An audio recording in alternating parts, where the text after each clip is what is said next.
Good morning, hello everyone.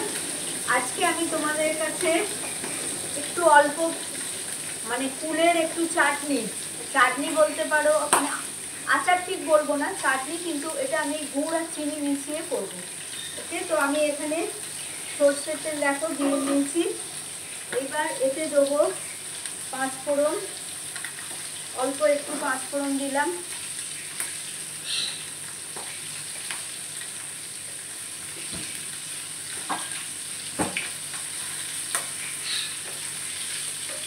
পাঁচফোড়নটা একটু জ্বলে যাক।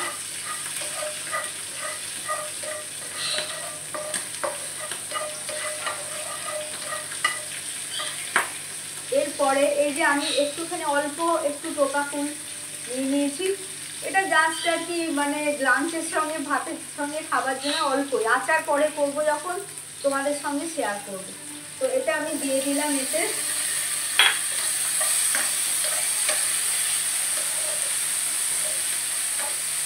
এটা তো বেশি নাড়ার ব্যাপার নেই,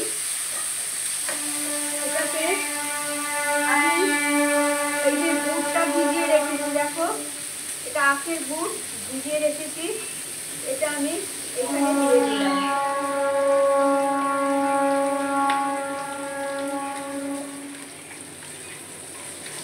আখের গুড়টা এতে দিয়ে দিলাম। এবার এই গুড়টার সঙ্গে মানে জল মিশিয়ে আমি এখানে দিয়ে দিচ্ছি।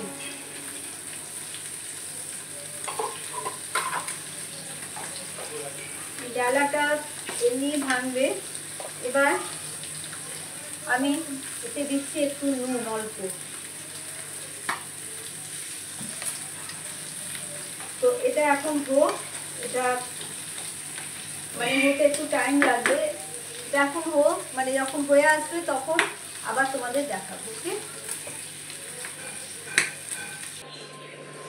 সো ফ্রেন্ডস, এইটা ছিল আজকের একটা সামান্য রেসিপি, তোমাদের সঙ্গে শেয়ার করলাম। কুলের চাটনি মানে এটা বলতে পারো, এটা ঠিক আচার নয়।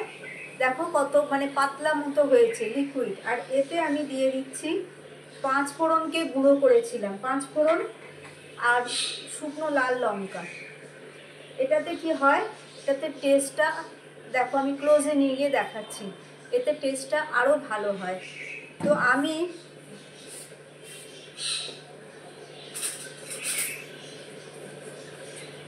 আমি তোমাদের চামচে করে একটু দেখাচ্ছি। দেখো দেখো এখন খুব গরম আছে, ধোঁয়া উঠছে, বাট এইটা